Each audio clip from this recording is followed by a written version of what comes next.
강남의 아침. 2024년 10월 16일 화요일 아침, 서울 강남구 청담동에는 가을 햇살이 유리와 강철로 뒤덮인 고층 빌딩들을 비추고 있었다. 압구정 로데오 거리 근처의 한 고급 펜트하우스에서 36살의 최서연 대표는 신경질적으로 그녀의 까르띠에 시계를 확인했다. 서연 앤 파트너스라는 이름의 컨설팅 회사 대표였다. 그녀의 회사는 한국의 주요 재벌 기업들에게 경영 컨설팅을 제공하며 업계에서 가장 공격적이고 냉정한 컨설턴트로 명성이 자자했다. 2년 전 아버지로부터 회사를 물려받은 이후 그녀는 매출을 3배로 늘렸고 비즈니스 세계에서 두려움의 대상이 되었다. 완벽하게 웨이브를 넣은 긴 검은 머리, 샤넬의 최신 트위드 재킷, 에르메스 버킨백, 그리고 생로랑 하이힐이 그녀의 갑옷이었다. 세상은 명령하는 자와 복종하는 자로 나뉘어져 있었고 서연은 확실히 명령하는 쪽에 속했다. 달레파 김 직원이 그녀의 메르세데스 벤츠 S클래스 마이바흐를 가져왔다. 검은색 광택이 나는 차체, 독일에서 직수입한 이 차는 2억 원이 넘는 가치를 지니고 있었다. 서연은 운전석에 앉으며 향수 냄새와 고급 가죽 냄새를 들이마셨다. 이것이 바로 성공의 향기였다. 그날 그녀는 여의도에 있는 한 대기업 본사에서 중요한 미팅이 있었다. 평소처럼 그녀는 일부러 늦게 출발했다. 사람들을 기다리게 하는 것이 권력을 과시하는 방법이라고 믿었기 때문이다. 강남대로를 질주하는 동안 그녀는 다른 차들을 거침없이 추월했다. 택시가 느리면 경적을 울려댔고 신호등이 바뀌자마자 속도를 높였다. 그녀의 운전 스타일은 그녀의 경영 스타일과 정확히 같았다. 공격적이고 참을성 없고 자기중심적이었다. 한강대교를 지나갈 즈음 차에서 이상한 소리가 들리기 시작했다. 처음에는 가벼운 덜거덕 소리였지만 곧 심각한 금속성 소음으로 변했다. 서연은 눈살을 찌푸렸다. 이 차는 겨우 6달밖에 되지 않았는데 벌써 문제가 생기다니. 역시 요즘은 독일차도 믿을 수 없어. 그녀는 중얼거렸다. 갑자기 엔진룸에서 연기가 피어오르기 시작했다. 서연은 욕설을 내뱉으며 급히 성수동 쪽 골목길로 차를 몰았다. 차는 마지막 한숨을 내쉬듯 멈춰섰다. 그녀는 차에서 내려 주위를 둘러보았다. 여기는 확실히 그녀가 평소에 다니는 동네가 아니었다. 성수동의 오래된 주택가와 작은 공업사들이 늘어선 골목이었다. 낡은 건물들, 좁은 골목길, 그리고 여기저기 흩어진 자동차 정비소들. 서연은 얼굴을 찌푸리며 주변을 살폈다. 그녀의 루브탱 하이힐이 고르지 못한 아스팔트 위에서 소리를 냈다. 이곳은 그녀가 절대 자발적으로 방문하지 않을 곳이었다. 만남 서연은 즉시 보험회사에 전화를 걸었지만 견인차가 최소 2시간은 걸린다는 답변을 들었다. 2시간. 그녀에게는 없는 시간이었다. 미팅은 30분 후에 시작이었고 이 미팅을 놓치면 수십억 원의 계약을 잃게 될 것이었다. 그때 그녀는 차가 멈춘 바로 앞에 있는 작은 정비소를 발견했다. 김씨 정비소, 수입차 전문이라고 쓰인 바랜 간판이 보였다. 정비소는 작았고 바닥은 기름으로 얼룩져 있었으며 공구들이 여기저기 흩어져 있었다. 서연은 단호한 걸음으로 정비소로 들어갔다. 기름 냄새와 금속 냄새가 그녀의 코를 찔렀고 그녀는 역겨운 표정을 지었다. 정비소 안쪽에서 오래된 현대 그랜저 아래 누군가의 다리가 보였다. 낡은 운동화와 기름때가 묻은 작업복 바지였다. 저기요? 서연이 권위적인 목소리로 말했다. 반응이 없었다. 공구가 금속을 두드리는 소리만 계속 들렸다. 여기요. 그녀가 더 크게 말했다. 여전히 반응이 없었다. 짜증이 치밀어 오른 서연은 2걸음 더 다가가서 그 사람의 운동화를 3개 발로 쳐며 소리쳤다. 야, 귀 먹었어요? 마침내 그 사람이 차 밑에서 굴러나왔다. 서연은 29쯤 되어 보이는 젊은 남자와 눈이 마주쳤다. 얼굴에는 기름때가 묻어 있었고 눈은 진한 갈색이었으며 놀란 표정을 짓고 있었다. 헐렁한 작업복 아래로 보이는 그의 체격은 운동선수처럼 탄탄해 보였다. 굳은 살이 박힌 손은 오랜 육체 노동을 말해주고 있었다. 검은 머리는 헝클어져 있었고 오른쪽 눈썹 위에 작은 흉터가 있었다. 안녕하세요, 고객님. 그가 침착하게 말하며 허리춤의 걸레로 손을 닦았다. 그의 목소리는 차분하고 정중했다. 전형적인 서울 사투리였지만 어딘가 세련된 느낌이 있었다. 무엇을 도와드릴까요? 서연은 그를 위에서 아래까지 훑어보았다. 그녀가 완벽하게 연습한 사람들을 작게 만드는 그 시선이었다. 이 정비사는 그녀가 만 다른 서비스직 직원들과 다를 바 없었다. 버릴 수 있고 교체 가능하고 당장의 문제를 해결하는 데만 유용한. 차가 저기서 고장났어요. 서연이 밖에 있는 그녀의 메르세데스를 가리키며 손을 무심하게 흔들었다. 당장 고쳐야 해요. 30분 후에 중요한 미팅이 있거든요. 시간 낭비할 수 없어요. 정비사가 입구로 걸어가 메르세데스를 바라보았다. 그의 표정에서 서연이 해석할 수 없는 무언가가 스쳤다. 감탄? 놀라움? 그녀는 관심 없었다. 그저 그가 일을 하기만 바랐다. S클래스 마이바하네요. 그가 거의 혼잣말처럼 말했다. 최신 모델이고 멋진 차예요.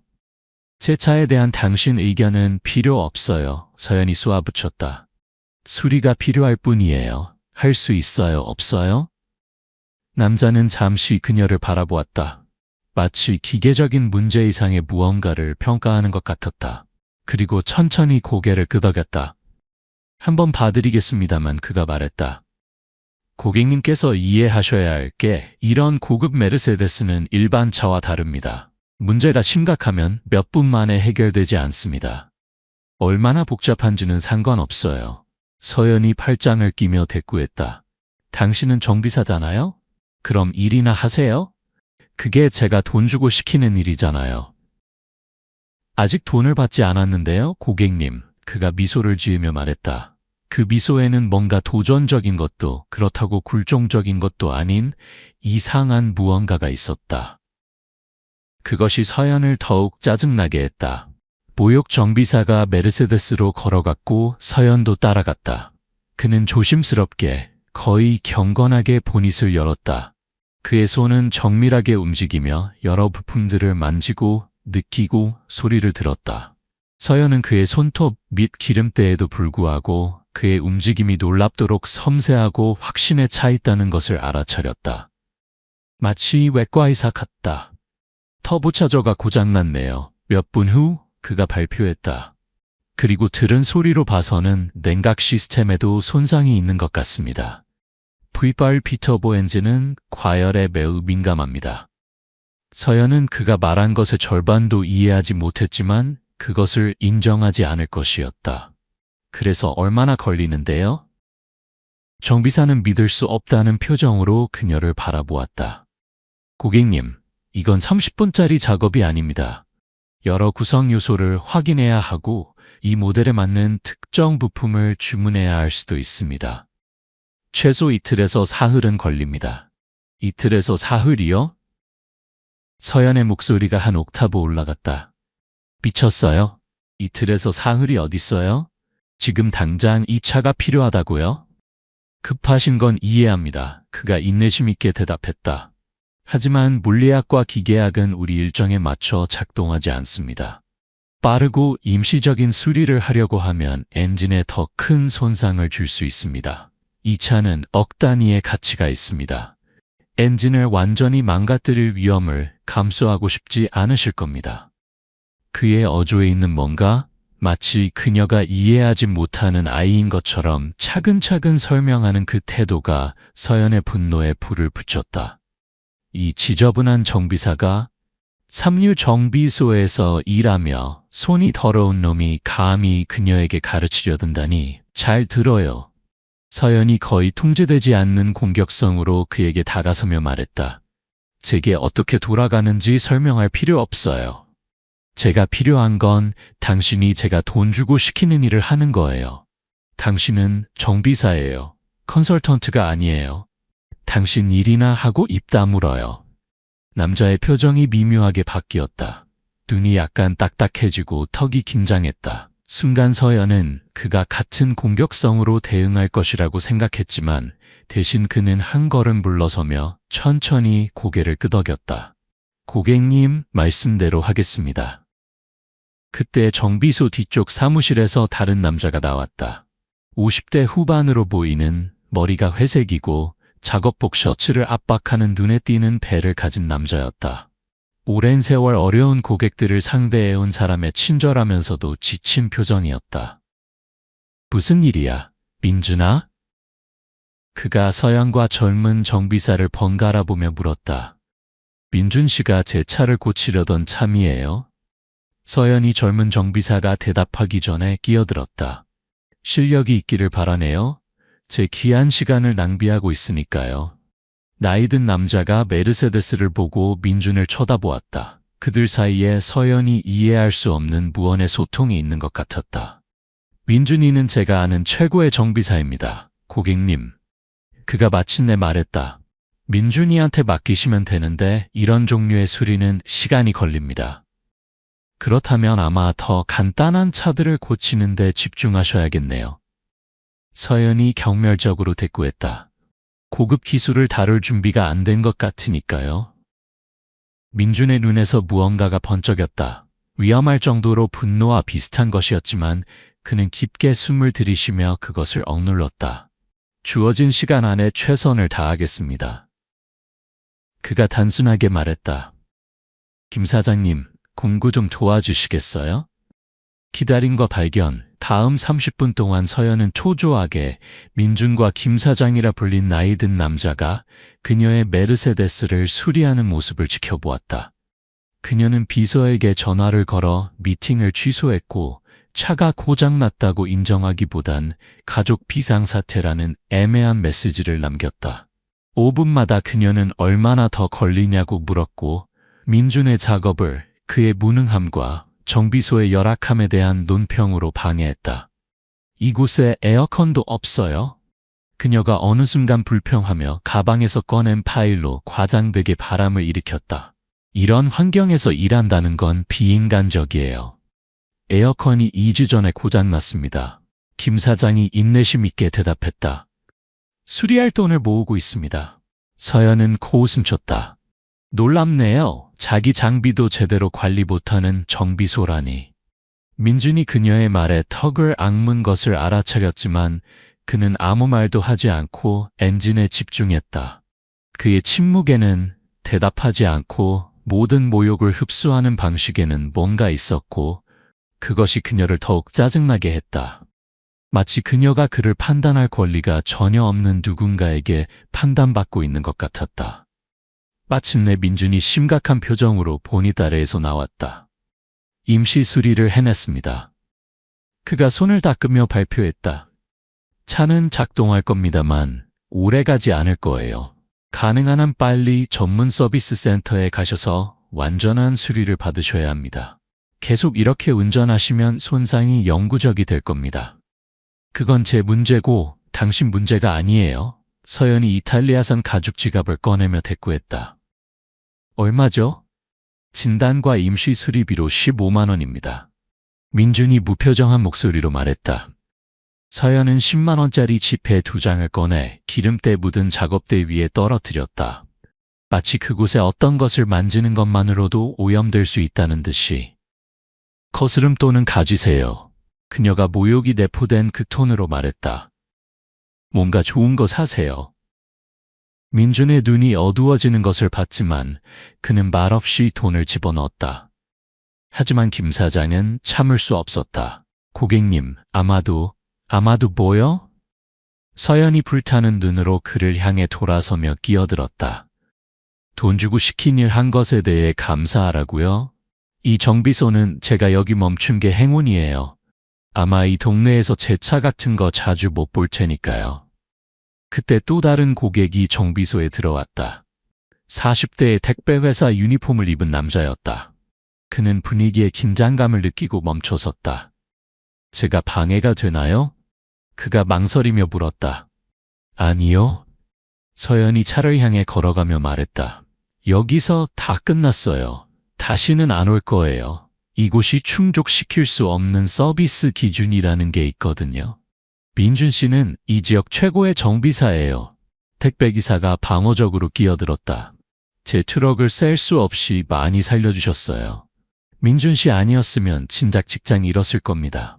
서연은 경멸하는 눈으로 그를 바라봤다. 감동적이네요. 선택지가 없으면 어떤 서비스든 좋아 보이나 봐요. 그녀는 메르세데스에 올라탔다. 차는 이제 민준의 작업 덕분에 부드럽게 작동했다. 문을 닫기 전 그녀는 밖으로 몸을 기울여 작업대 옆에 움직이지 않고 서서 알 수 없는 표정으로 그녀를 바라보는 민준을 똑바로 쳐다봤다. 공짜 조언 하나 드릴게요. 그녀가 독이 든 목소리로 말했다. 인생에서 뭔가 되고 싶으면 렌치 다루는 것보다 더 많은 게 필요해요. 당신 같은 사람들은 저 같은 사람들을 섬기라고 태어난 거예요. 빨리 받아들일수록 인생이 더 편해질 거예요. 당신 일이나 하고 입 다물어요. 그게 당신이 해야 할 전부예요. 뒤따른 침묵은 너무나 지쳐서 칼로 자를 수 있을 것 같았다. 심지어 거리의 교통소음마저 사라진 것 같았다. 서연은 민준의 표정에서 무언가가 깨지는 것을 보았다. 순간적인 취약함이었고 그것은 곧 직업적 무관심의 가면으로 대체되었다. 김 사장은 당황한 표정이었고 택배기사는 노골적으로 분개했지만 민준은 그저 거기 서서 그녀를 바라볼 뿐이었다. 그의 갈색 눈에는 이제 쌓인 세월의 피로가 담긴 것 같았다. 좋은 하루 되세요, 고객님. 그가 마침내 너무나 침착한 목소리로 말했다. 거의 불안할 정도로. 그 안에 분노도 들을 수 있는 원망도 없었다. 그저 조용한 체념만이 있었고 그것이 어떤 이유에서인지 그가 소리를 질렀다면 느꼈을 것보다 서연을 더 나쁘게 만들었다. 의심의 씨앗. 서연은 필요 이상으로 세게 시동을 걸고 뒤돌아보지 않고 정비소를 떠났다. 타이어가 아스팔트에 하고 소리를 냈다. 그녀의 세계로 전망 좋은 사무실과 고급 레스토랑이 있는 곳으로 다시 가속하면서 그 정비사를 제자리에 놓은 것에 대해 만족감을 느껴야 했다. 대신 입안에는 쓴맛이 남았다. 그녀는 그것을 미팅을 놓친 것에 대한 좌절이라고 치부했다. 그뿐이었다. 다음 2주 동안 서연은 정비소에서의 사건을 완전히 잊었다. 아니면 적어도 자신에게 그렇게 말했다. 조용한 실망으로 그녀를 바라보던 그 갈색 눈의 기억이 그녀의 마음속으로 파고들려 할 때마다 그녀는 미국 투자자들과의 미팅을 재협상하는 데 성공했고 예상보다 더 큰 금액으로 계약을 성사시켰다. 그녀의 메르세데스는 민준이 경고한 대로 점점 더 심각한 문제를 보이기 시작했고 결국 공식 서비스 센터에서 젊은 정비사가 말한 것을 확인해 주었다. 몇 주가 걸리고 2천만 원이 드는 대대적인 수리가 필요했다. 차가 서비스 센터에 있는 동안 서연은 회사 차량인 검은색 아우디 Q7을 사용했다. 비록 고급스러웠지만 그녀의 메르세데스만큼의 임팩트는 없었다. 그 아우디를 타고 3주 후 사건이 일어난 날 그녀는 종로구 삼청동의 한 새로운 고급 레스토랑에서 저녁 식사 미팅을 가졌다. 교통이 특히 혼잡했고 서연은 우회로를 택했는데 아이러니하게도 그 길은 그녀를 다시 성수동 근처로 데려갔다. 교차로를 지나가다가 그녀는 그것을 보았다. 아니, 더 정확히는 차를 보았다. 작은 카페 앞에 주차된 포르쉐 911 GT3 RS 한정판이 있었다. 완벽한 마이애미 블루 색상이었다. 서연은 즉시 알아봤다. 6개월 전에 그녀가 사려고 했을 때 대기자 명단이 2년 이상이라는 말을 들었던 바로 그 차였다. 이 차는 독일 엔지니어링의 걸작으로 5억 원이 넘는 가치를 지니고 있었다. 그리고 그 옆에 열쇠를 손에 들고 야외 테이블에서 커피를 마시는 사람들 무리와 활기차게 이야기하는 사람이 있었다. 민준이었다. 서연은 너무 급하게 브레이크를 밟아서 뒤차가 분노에 찬 경적을 울렸지만 그녀는 움직이지 않았다. 믿을 수 없어서 마비된 채로 틀림없이 실수일 것이다. 아마 그 차는 다른 사람의 것이고 민준은 그저 감상하고 있는 것일 뿐. 하지만 아니었다. 그녀가 지켜보는 동안 민준이 포옹으로 그룹에게 작별 인사를 하고 리모컨을 눌러 포르쉐의 특징적인 환영 조명과 함께 문을 열고 매일 하는 사람의 익숙함으로 운전석에 미끄러지듯 앉는 것을 봤다. 6기통 박서 엔진의 으르렁거림은 틀림없었다. 서연은 여전히 거리 한복판에 마비된 채로 민준이 포르쉐를 부드럽게 몰고 가는 것을 지켜봤다. 뒤에서 경적이 배가 되었지만 그녀의 뇌는 방금 본 것을 처리하기를 거부했다. 삼류 정비소의 지저분한 정비사가 그녀의 메르세데스보다 2배나 비싼 포르쉐를 운전하고 있었다. 진실 생각할 겨를도 없이 서연은 가속 페달을 밟고 파란색 포르쉐를 따라가기 시작했다. 적당한 거리를 유지하면서 그녀의 심장은 빠르게 뛰었고 손은 핸들을 꽉 쥐었다. 설명이 있어야 했다. 아마 훔친 거겠지. 아마 부자를 위해 일하면서 단지 차를 옮기는 것일 뿐. 하지만 포르쉐는 서울에서 가장 비싼 주거지역 중 하나인 대치동으로 향했다. 집값이 최소 100억 원부터 시작하는 곳. 서연은 따라갔고 그녀의 혼란은 거의 공황에 가까운 것으로 변했다. 말이 안 됐다. 이 모든 게 말이 안 됐다. 민주는 2층짜리 현대식 주택 앞에 포르쉐를 세웠다. 전체가 유리와 미니멀한 선으로 이루어져 있었고 완벽하게 관리된 정원과 입구에 석재 분수가 있었다. 차고 문이 자동으로 열렸고 서연은 민준이 들어가기 전 안에 무엇이 있는지 잠깐 볼 수 있었다. 또 다른 차. 에스턴 마틴 DB11로 보였다. 그리고 캔버스로 덮인 고급 오토바이로 보이는 것도 있었다. 차고 문이 닫히면서 서연은 아우디에 앉아 입을 벌린 채 뇌는 그녀가 세상에 대해 알고 있다고 믿었던 모든 것을 재구성하려고 필사적으로 노력했다. 삼류 정비소의 겸손한 정비사가 그녀가 살 수 없었던 포르쉐를 타고 강남에 있는 그녀 집의 3배 가치가 있는 집으로 방금 들어갔다. 다음 3일 동안 서연은 아무 것에도 집중할 수 없었다. 미팅에서 그녀의 마음은 헤맸다. 고객들과의 식사에서 그녀는 정말로 듣지 않으면서 기계적으로 고개를 끄덕였다.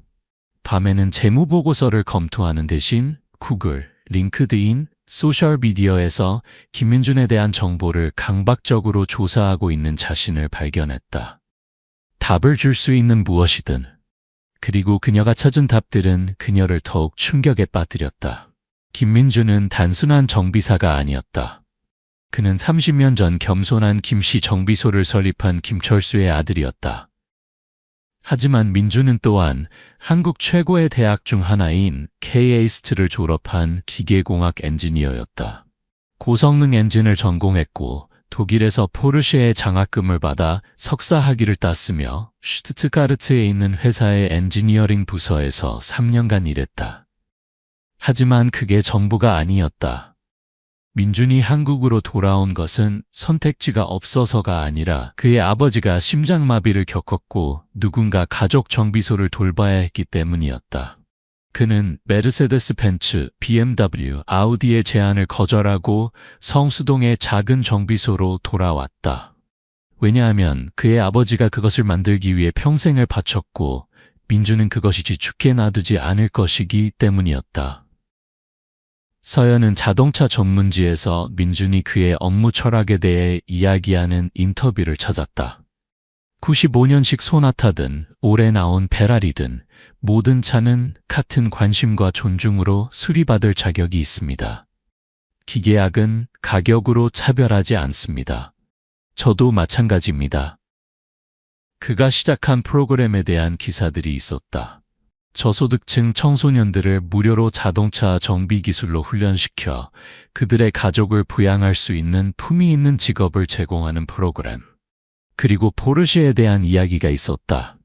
2년 전 지역신문의 기사는 민준이 고속도로에서 사고 후 차에 불이 붙은 백만장자 사업가의 생명을 어떻게 구했는지 설명했다. 민준이 지나가다가 멈춰서서 폭발하기 몇 초 전에 그 남자를 차량에서 끌어냈다. 상속인이 없고 깊이 감사한 그 사업가는 1년 후 세상을 떠났을 때 유언장에 포르쉐뿐만 아니라 집과 상당한 금액을 민준에게 남겼다. 그는 그 젊은 정비사에게서 자신의 사격의 누구보다 더 많은 정직함과 선량함을 발견했다고 명시했다. 서연은 모든 기사, 모든 언급, 모든 사진을 읽고 또 읽었다. 한 사진에서 민주는 정비소에서 10대 그룹에게 오일 교환 방법을 가르치고 있었다. 그의 미소는 진정성이 있었고 눈은 열정으로 빛났다.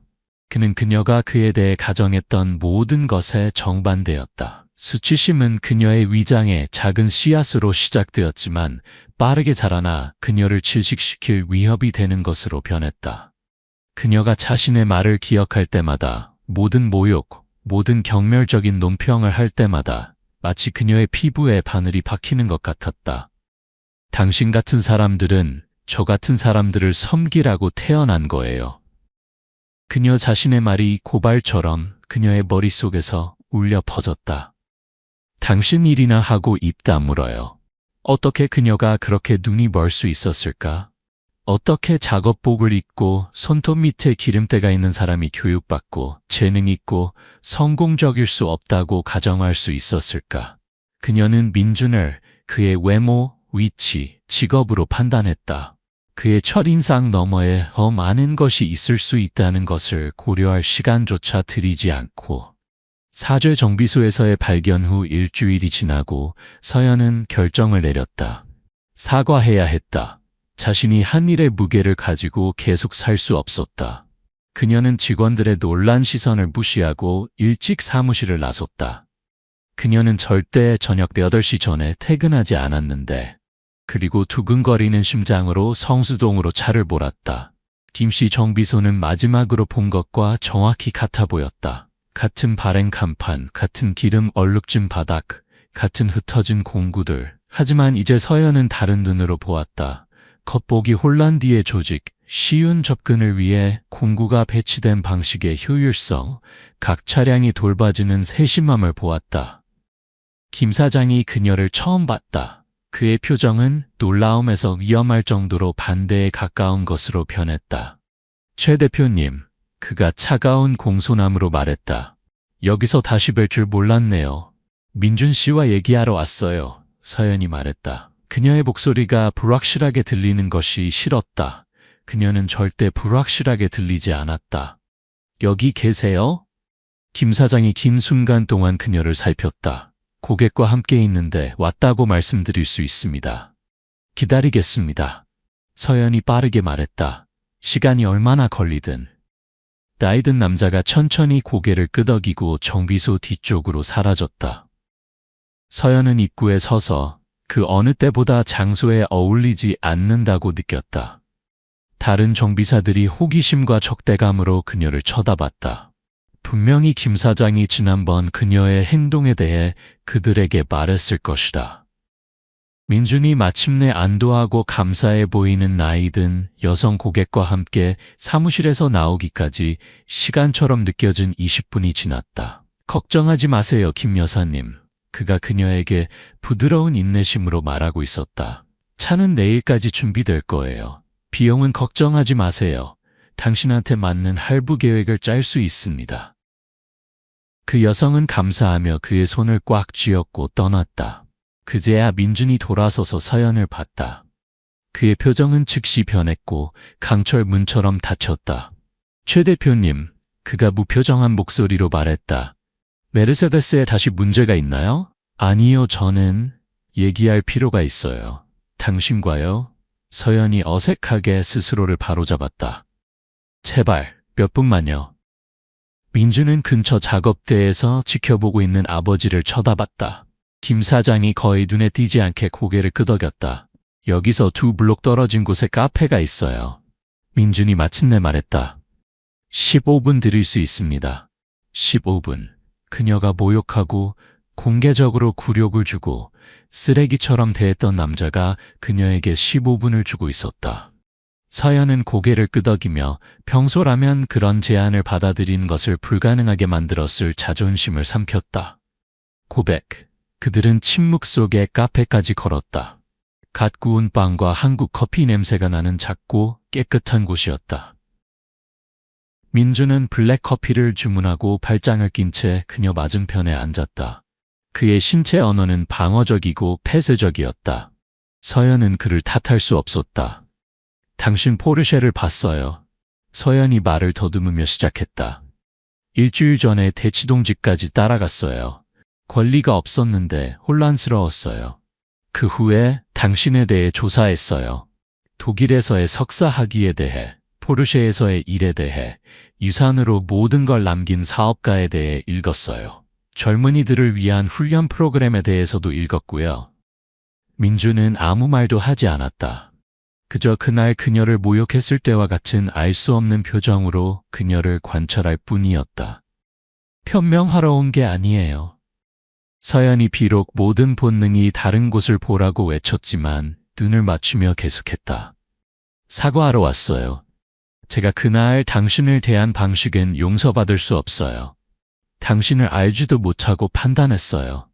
당신이 제가 열등하다고 여기는 지역의 정비소에서 일한다는 이유만으로 끔찍한 것들을 가정했어요. 당신을 인간 이하처럼 대했어요.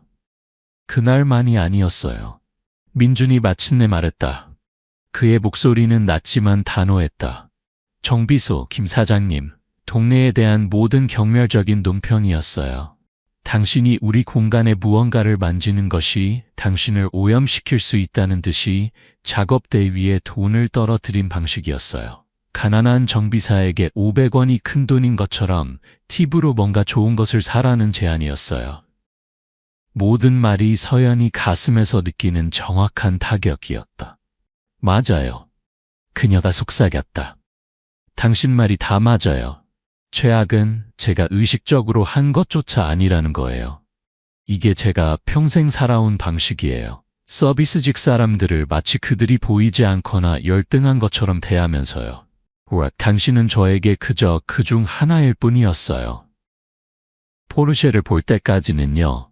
민준이 약간의 쓴맛을 담아 완성했다.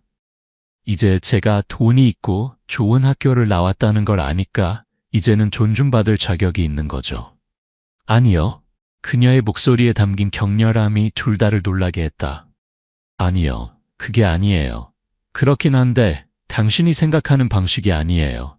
포르쉐를 본 게 제 가정을 깬 거예요. 마치 누군가 제 얼굴에 찬물을 끼얹은 것 같았어요.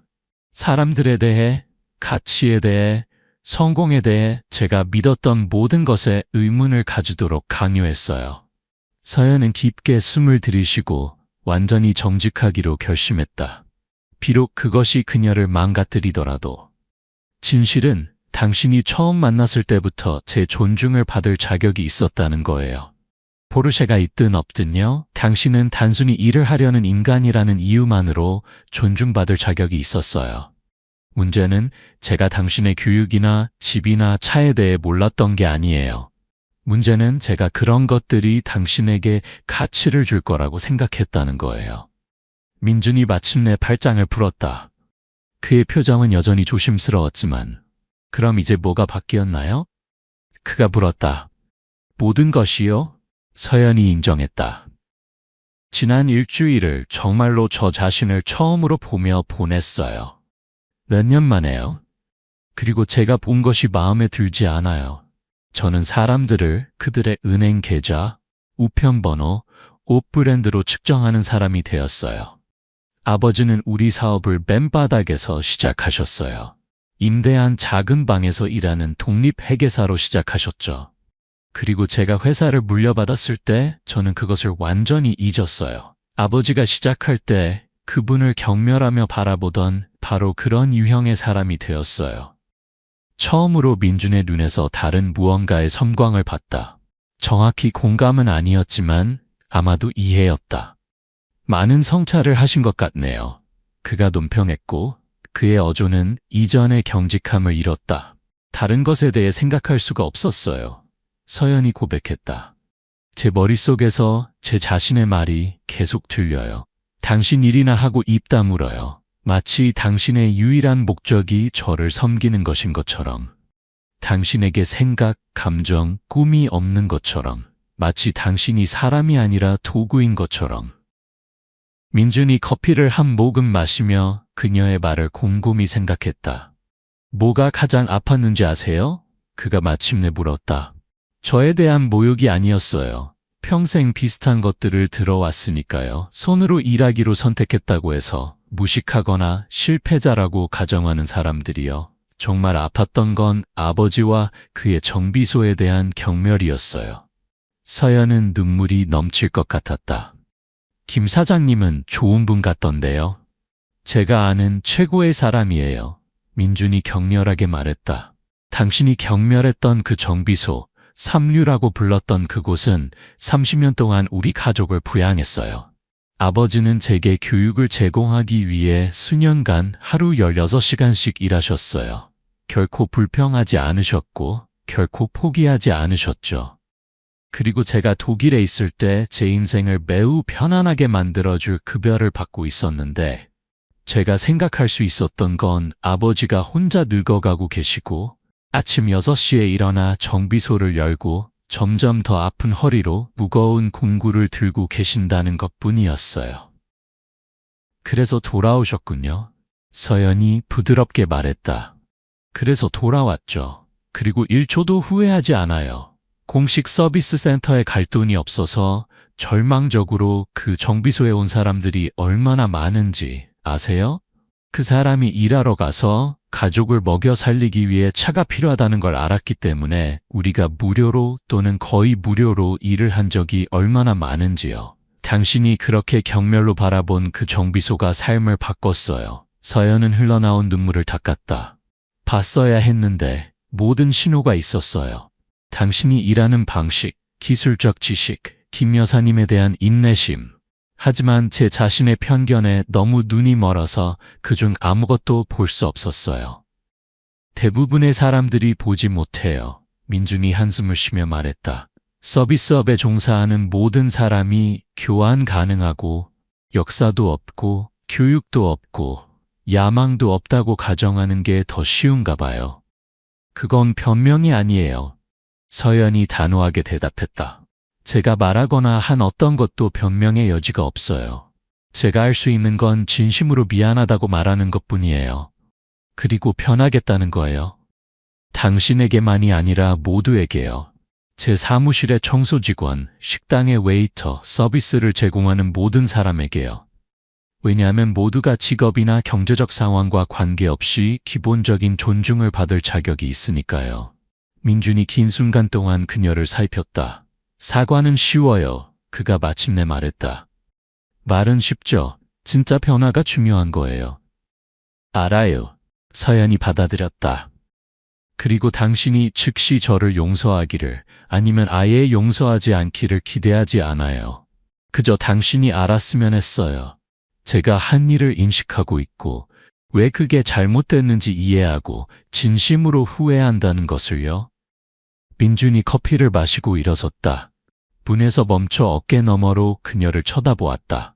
와주셔서 감사해요. 당신 위치에 있는 많은 사람들은 그냥 2번 생각하지 않고 살아갔을 거예요. 그는 잠시 멈췄다. 정말로 변하고 싶다면 서연 씨, 저를 위해서 하지 마세요. 그게 옳기 때문에 하세요. 그리고 사람들을 대하는 방식만 바꾸지 말고 그들에 대해 생각하는 방식을 바꾸세요. 변화함 2달 동안 서연은 의식적으로 자신을 변화시키기 위해 노력했다. 그녀는 사무실 건물의 청소 직원들을 이름으로 부르기 시작했다. 그들의 이야기를 배우고 가족들에 대해 물어보았다. 그녀는 자신의 층을 청소하는 이경숙 씨가 야간 대학에서 경영학을 공부하고 있다는 것을, 경비원 박만수 씨가 학교가 문을 닫기 전에는 역사 선생님이었다는 것을, 각 사람이 완전하고 복잡한 삶을 가지고 있으며 그녀가 알려고 신경 쓴 적이 없는 꿈과 고투로 가득하다는 것을 발견했다. 그녀는 회사의 노동 정책을 완전히 개편하여 운영 직원의 급여를 올리고 직원과 그 가족을 위한 교육 장학금 프로그램을 만들었다. 인정을 구하며 한 것이 아니었다. 사실 그녀는 특별히 언론에 보도하지 말아달라고 요청했다. 그게 옳은 일이기 때문에 한 것이었다. 하지만 무엇보다도 그녀는 민준과 김씨 정비소에 대한 생각을 멈출 수 없었다. 그녀는 때때로 그곳을 지나갔다. 그저 멀리서 관찰하면서 민준이 고객들과 같은 인내심과 헌신으로 일하는 것을 보았다. 그들이 고급차를 가져오든 거의 해체될 것 같은 차를 가져오든 상관없이. 사건 후 3개월이 지나고 서연은 마침내 정비소로 돌아갈 용기를 냈다. 이번에는 아무것도 요구하지 않고 왔다. 겸손하게 김 사장에게 무엇이든 도와줄 게 있냐고 물었다. 나이든 남자는 놀라움과 회의적인 눈으로 그녀를 쳐다봤지만 마침내 송장과 서류가 쌓여있는 작은 사무실을 정리하는 것을 도와줄 수 있다고 말했다. 보통 전문 컨설턴트 팀을 이끄는 서연은 먼지투성이 서류를 분류하고 기본적인 파일 시스템을 만드는 오후를 보냈다. 손톱이 더러워졌고 실크 블라우스가 얼룩졌지만 그녀는 이보다 더 좋아 본 적이 없었다. 민주는 멀리서 그녀를 관찰했지만 용평하지 않았다. 서연은 그의 표정이 약간 부드러워진 것을 알아차렸다. 그녀는 계속 돌아왔다. 처음에는 일주일에 1번, 그 다음에는 2번. 서류 작업을 도왔고 기초 정비를 배웠고 정비소의 모든 사람을 위해 커피를 가져왔다. 결코 돈이나 인맥을 자랑하지 않았다. 김 사장이 돈을 낼 수 없는 고객을 위해 특정 부품이 필요하다고 언급했을 때 서연은 조용히 그것을 사서 마치 재고 사이에 나타난 것처럼 놔두었다. 점차적으로 정비사들은 그녀를 받아들이기 시작했다. 그녀는 더 이상 메르세데스의 거만한 여자가 아니었다. 그저 더 나은 사람이 되려고 진정한 노력을 하는 서연일 뿐이었다. 어느 날 오후 공구를 청소하는 것을 도우면서 민준이 다가왔다. 왜 계속 오시나요? 그가 물었다. 그의 어조는 비난하기보다는 궁금한 것 같았다. 서연은 질문을 신중하게 고려했다. 여기서 제 인생에서 가장 중요한 교훈을 배웠으니까요. 그녀가 말했다. 그리고 왜냐하면 그녀는 완전히 정직하기로 결심하며 멈췄다. 여기 있을 때 정직하게 일하고 진심으로 서로를 돌보는 사람들에게 둘러싸여 있을 때 어떤 이사회 회의나 비즈니스 디너에서보다 더 진실된 느낌이 들거든요. 민준이 작업대에 그녀 옆에 앉았다. 당신 변했어요. 그가 관찰했다. 모두가 알아챘어요. 충분한가요? 서연이 부드럽게 물었다. 제가 당신을 대한 방식을 보상하기에 충분할까요?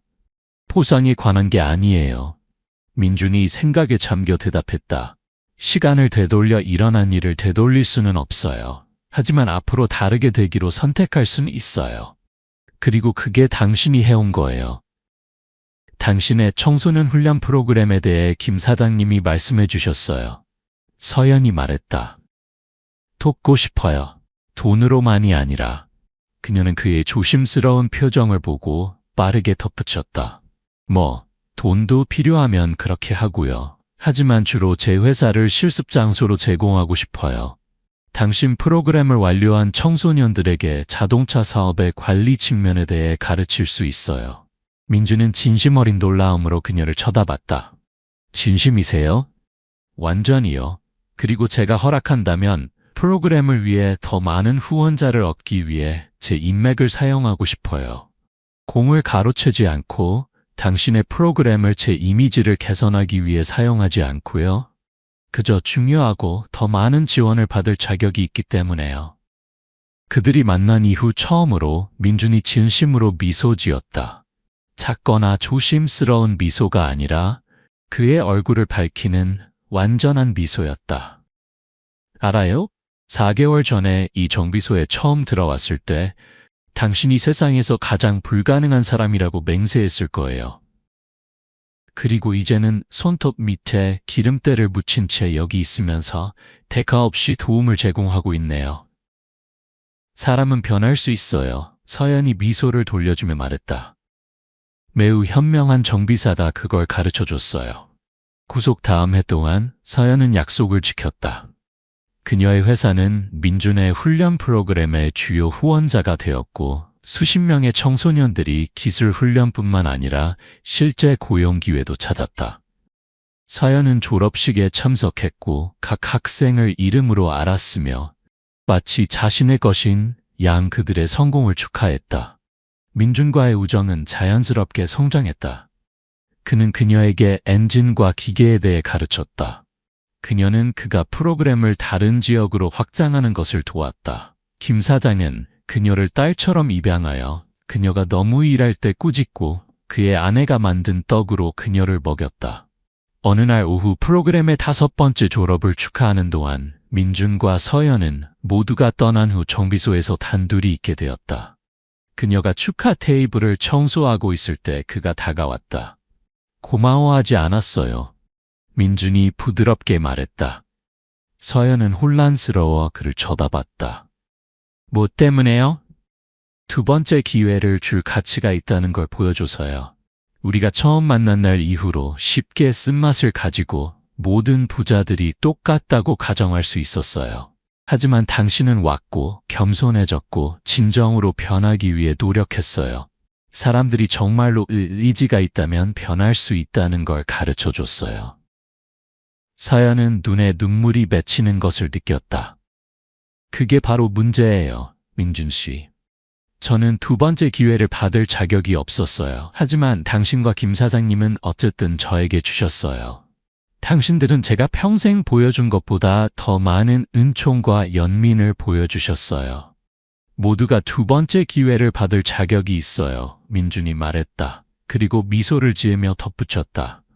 비록 어떤 사람들은 그것을 활용하기 위해 다른 사람들보다 더 열심히 일해야 하지만요. 서연은 눈물을 흘리며 웃었다. 아이러니가 뭔지 알아요? 저는 평생을 돈과 지위로 성공을 측정하며 살았어요. 그리고 이제 여기서 보낸 오후들, 이 아이들이 졸업하고 좋은 일자리를 얻는 것을 보는 것이 제가 성사시킨 어떤 수억 원짜리 계약보다 더 성공적이라고 느껴져요. 그건 당신이 마침내 정말로 중요한 게 뭔지 이해했기 때문이에요. 민준이 대답했다. 얼마나 가지고 있느냐가 아니라 얼마나 주느냐예요. 종이 위에서 당신이 누구인지가 아니라 사람들과 함께 있을 때 당신이 누구인지예요. 몇 년 후 기자들이 최서연에게 냉정한 경영자에서 서울의 주요 자선가 중 한 명으로의 그녀의 변화에 대해 물었을 때 그녀는 항상 성수동에서 차가 고장났던 날에 대한 이야기를 했다. 그녀는 자신 수치스러운 행동에 대해, 그녀가 배운 고통스러운 교훈에 대해, 겸손한 정비사가 어떤 MBA 프로그램보다 리더십과 가치에 대해 더 많이 가르쳐줬는지에 대해 솔직하게 얘기했다. 김씨 정비소는 단순한 가족 사업 이상이 되었다. 서연과 그녀가 모집한 다른 후원자들의 지원으로 한국 전역의 훈련센터 네트워크로 확장되어 수천 명의 청소년들에게 기회를 주었다.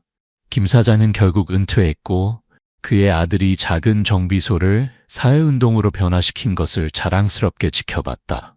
민준과 서연은 연인이 되지 않았다. 그들의 관계는 그보다 더 깊었다. 그들은 굴욕, 구원, 상호 성장의 공유된 역사로 연결된 진정한 친구였다. 그는 그녀의 자아가 다시 나타나려 할 때 그녀를 현실적으로 유지했다. 그녀는 그의 일의 영향을 확대하기 위해 자원과 인맥을 사용했다. 조용한 밤 교육센터에서의 하루를 마치고 집으로 운전해 갈 때 서연은 때때로 그녀가 민준을 처음 만난 곳, 그녀가 자신의 최악의 버전이었던 바로 그 장소를 지나쳤다. 그리고 매번 그녀는 감사함을 느꼈다.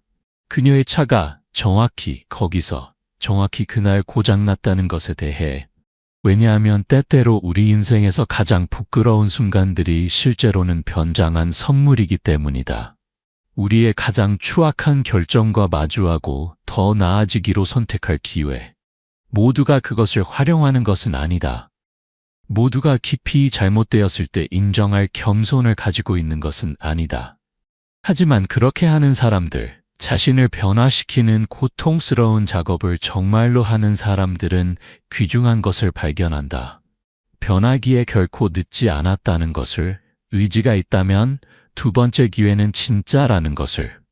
진정한 성공은 당신이 축적하는 것으로 측정되는 게 아니라 당신이 긍정적으로 영향을 미치는 삶의 수로 측정된다는 것을 발견한다. 서연은 성수동 콜로니 인더펜던시아의 지저분한 정비소에서 평생 중 가장 값비싼 교훈을 배웠다. 그리고 그녀는 세상의 그 어떤 것과도 바꾸지 않을 것이다. 왜냐하면 그날 이전에는 돈이 있었지만 영적으로는 파산 상태였기 때문이다.